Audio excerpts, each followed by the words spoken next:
Hello, I'm Dr. Helen Pensanti, and welcome to Doctor. With me today is Dr. Bryn Henderson. Welcome back, Dr. Henderson. Thank you. We've had quite a time doing a series with Dr. Henderson about everything I could think of that I wanted him to teach. He was once a dean of a medical school. He worked in an ER. He ran an insurance company. No, I know. What did you do at the insurance thing? You had some... I worked in an insurance company in terms of determining quality of care. And you were, as a doctor. I don't mean that you worked as a...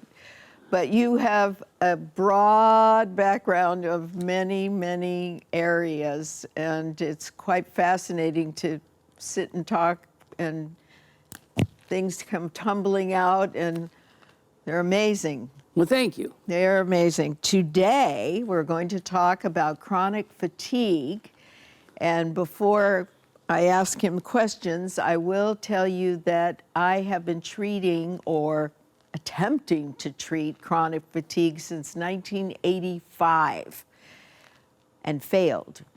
I admit it, I'm a failure with treating chronic fatigue, and lo and behold, now in 2022, they finally have defined and given it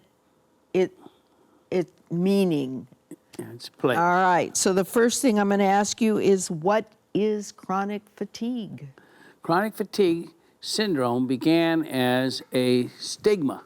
It really did. It was stigmatized because many of us didn't realize the depth of their symptoms and signs in this disorder. The difference between a symptom and a symptom is subjective. It's something you feel. A sign is something that is objective and we can prove.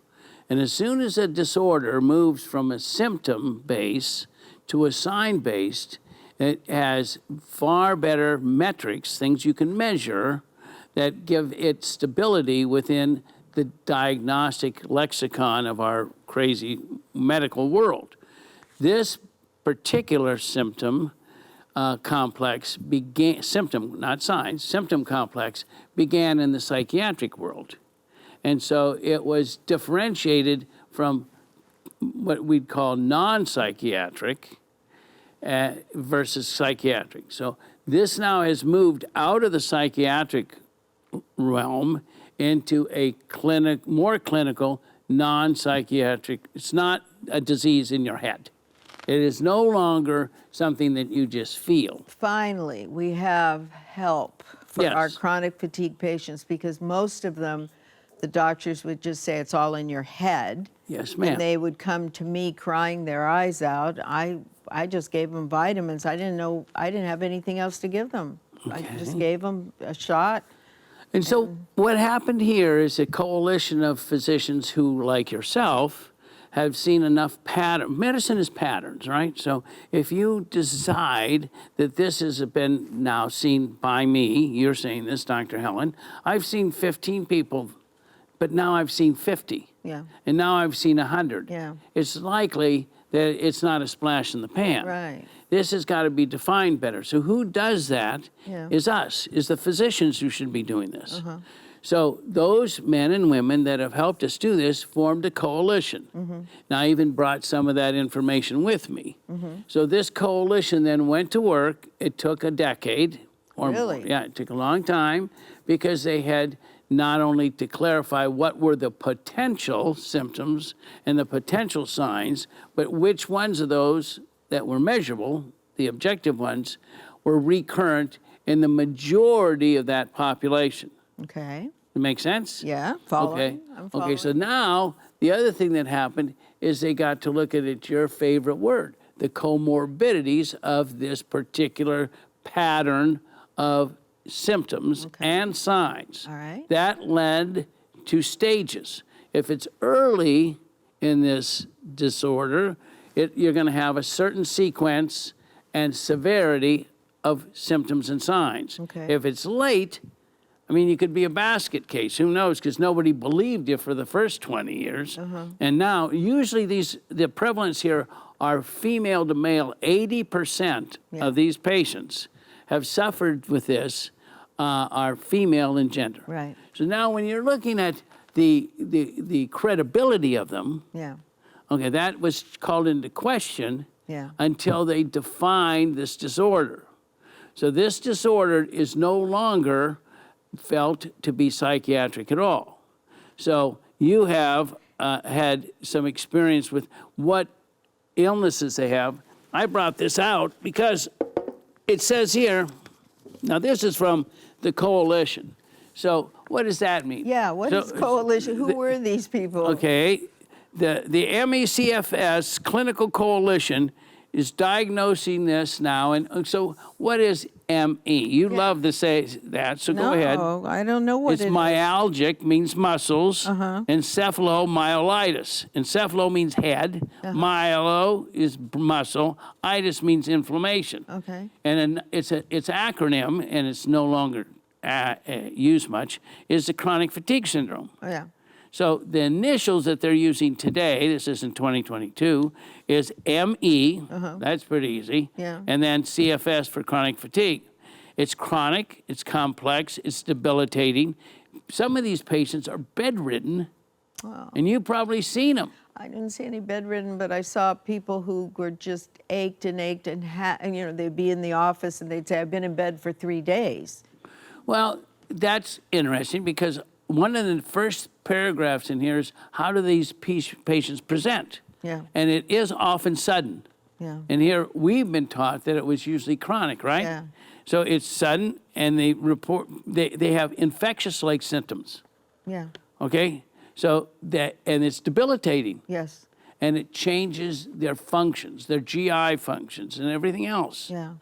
So but muscle pain seemed to be, if I remember correctly, they were always, I ache, I can't walk, I have trouble. It seemed to have a lot of, they call it I can't even say it, myologic, am I saying it right? And yes, and it doesn't matter. What matters is when we were raised in this crazy, 40 years ago, you'd see people with mono. Yeah. You'd take a blood test and have Epstein-Barr virus, and they'd have all the muscle aches and other things, and they'd have noggin stuff, head stuff. Yeah. So all of a sudden it gets on to a different order because then they'd have changes in their blood chemistries. Yeah. And if it got real bad, the livers would change, and they'd pick up all these disorders and park them in the garbage can of the red blood cells, which is the spleen, right? Yeah. Where do damaged RBC, red blood cells, or white blood cells go is to the spleen. Right. So you'd have an increase in the size of the liver and an increase in the size of the spleen. Right. But that doesn't happen overnight, right? He's got to have a lot of cells to do that. Right. So now these patients are getting sluggish. So the fatigue is outrageous because now the blood cells are large. Make sense? Yeah. Okay. So they did have fatigue, but now we have a clinical basis for that fatigue. Does that make sense? Yes. Okay. So then if you look at the other things that they had, and this is part of the criteria now, and I pull this up because I think it's substantial difference in how we were taught. Yeah. Okay. So these people have post-exertion malaise. They can act, their activities are markedly diminished because they can't do them more than 10, 15 minutes without being tired an hour. Not many illnesses have that. You use up your neurotransmitters. They could be neurological disorders that way, right? Mm-hmm. And you can, that's myasthenia gravis, things like that. Yeah. But there's also the majority of those people, if they go to bed and they sleep, they'll feel refreshed. This group doesn't feel refreshed. Oh.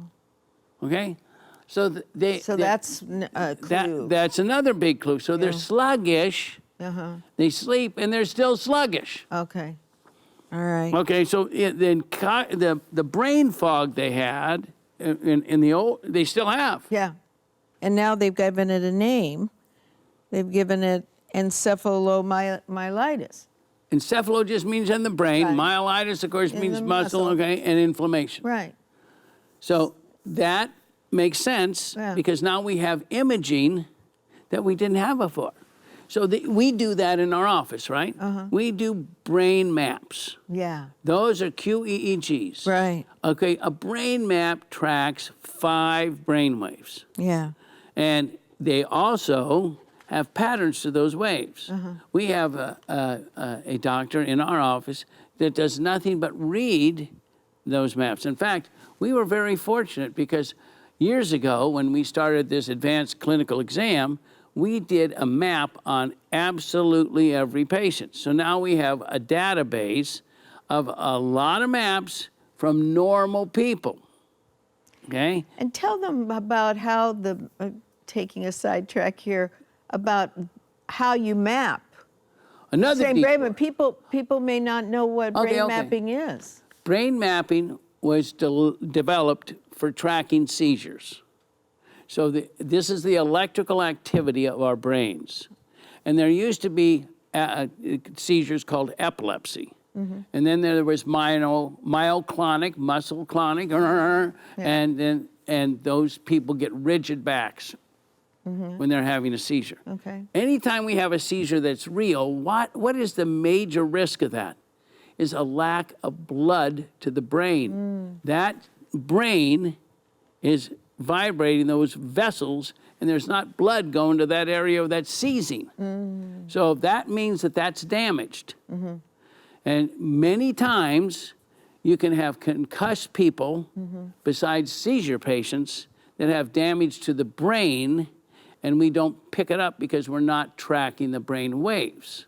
So this really, I got very involved in this when Afghanistan. I was in Nam and I came home and I went to graduate school in biochem and psych and stuff like that, and then went to medical school. But and then worked emergency rooms. It wasn't until the late 80s when I started working with the Wounded Warrior Program that we realized that the PTSD had a very strong clinical basis. So these guys weren't, or ladies, they were both in that era. Now they'd already started helping or having the help of women in the military. So now you're dealing with a segment of the population that is substantial. They've just been to war for us, and they come home and they got PTSD, and we're learning about it, and it's become a component of a chastised or a branded type of patient. Yeah. Okay, so then what they did is they took a mat, okay, it's really like a net, and they put it on your head, and then they take all this gel sticky stuff, and they start tracking the entire brain for its electrical activity. Okay. That's called a brain map. All right. And that was called a gel-based cap. All right. And women hated it. Why? I guess you can't get it out of your hair. Yeah, and you had to have your hair done right afterwards. Yeah. So they would literally come into the office and they'd say, I have to be there at 2 o'clock on Thursday. And so I would say, what? I have a hair appointment at 3:30. That's what determined my life.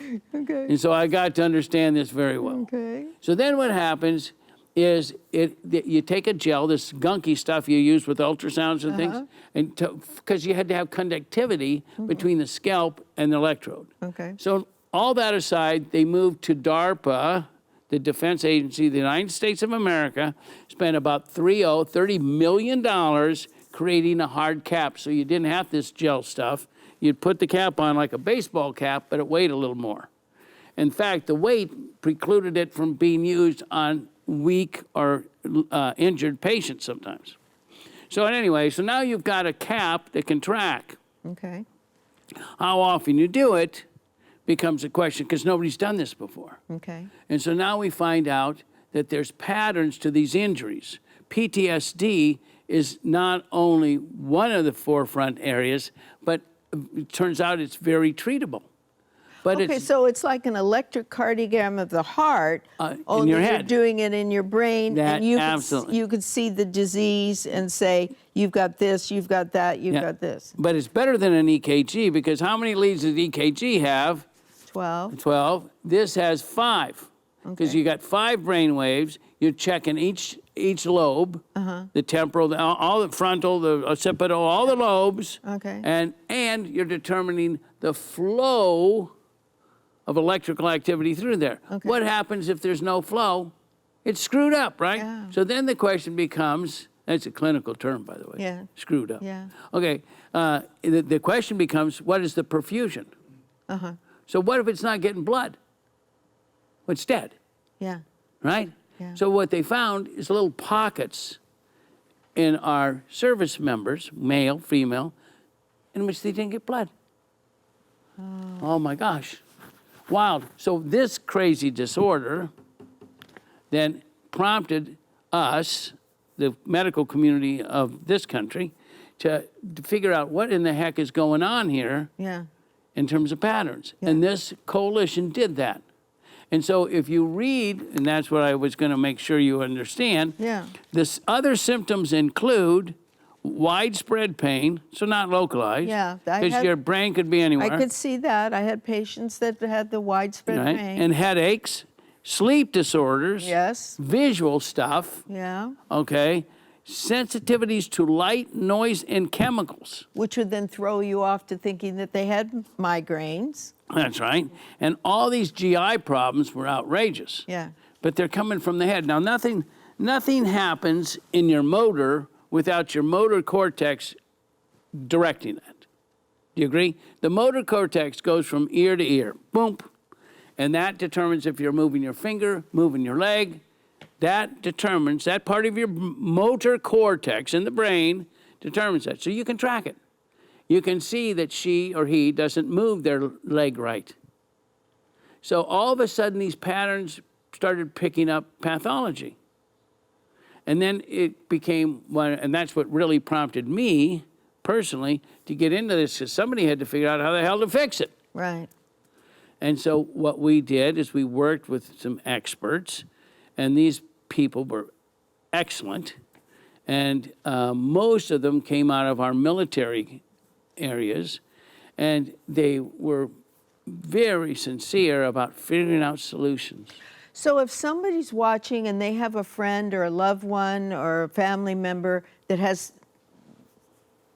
just came out of Afghanistan and is sitting home, they should send them to their office. Well, right? but remember, they're military, so they have access to this. They just need to do it. Oh. They need people to help them get to Oh.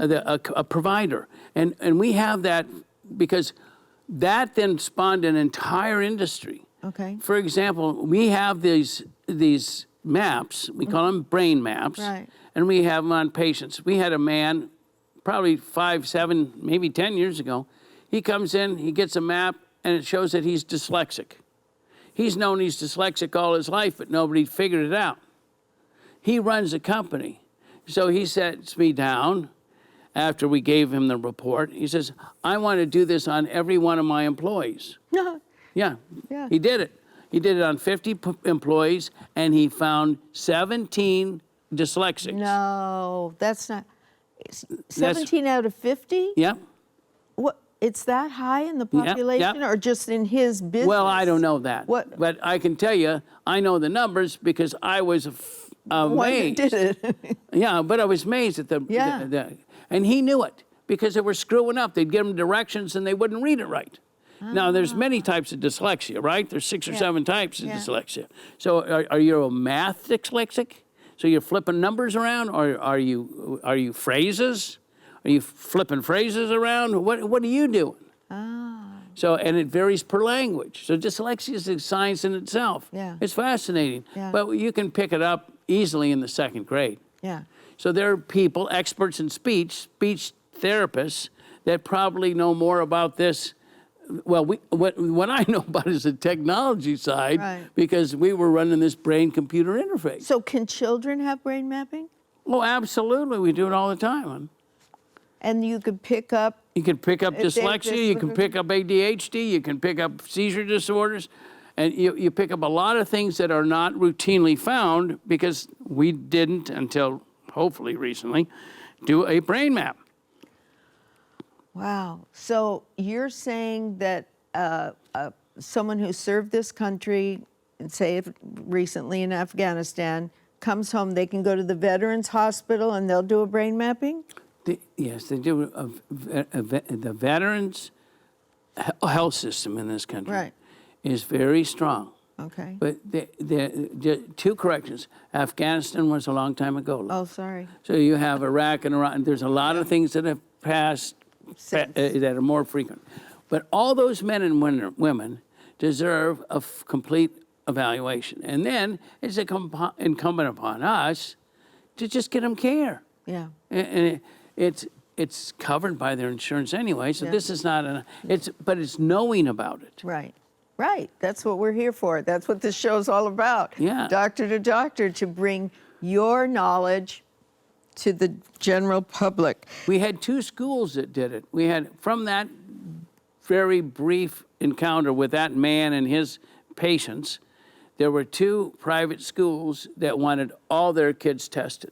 And They did it, and then they would park them in the different specialists that would help those children. I'm no pediatricians, thank Yeah. God. No, I don't need that. Because most of pediatrics is taking care of the adults. Okay, go ahead. all right, so one of the other words that they have now is this I lost it. The P, do you have it? PEM. Wait, that's the clinical hallmark. That's the clinical hallmark. Okay, so I'm just learning. I'm just learning about this. All right. I just learned this week when I saw this come across From a from patient. you. No. Oh, a patient brought it. That's Yeah. right. And I said, "What is this?" We finally have an answer, and so that is going to be a hallmark. So that is post-exercise malaise. Yes. PEM. Yeah. So if a person does anything, and you're saying as short of time as 15 minutes, which could be getting up and cooking breakfast, you're Well, tired you're taking again? a long breakfast, baby. All right. Well, Okay, well, let me just clarify one thing. This is the most distinctive symptom. right. This post-activity or Post-activity. exercise. Exercise malaise. Malaise. And it categorizes it here is it can help differentiate this from other conditions as it has been objectively associated with impaired aerobic energy metabolism and orthostatic stress. Okay. So this is documented, and that was going to help a lot of people. Now, why did you choose to go over this today? The reason I chose to go over this today was because for the last 35 years, I have been a failure with helping these people. Then when I saw that they have now divided it into that they're not just saying it's all in your head, go to a psychiatrist, I'm saying I really had compassion for all those patients that I did not help. Okay. And now That's I wonderful. want to say to you, if you have chronic fatigue, there's an answer. Get a brain map and let's figure out the cause. Yeah. And then the question is how to treat it. And the treatment depends upon the cause, right? All right, so let's So wait a minute, now you're into the classification. Right.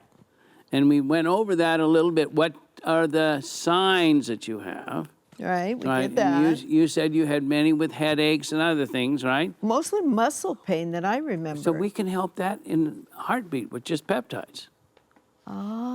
Oh. You like ice cream? Go like this.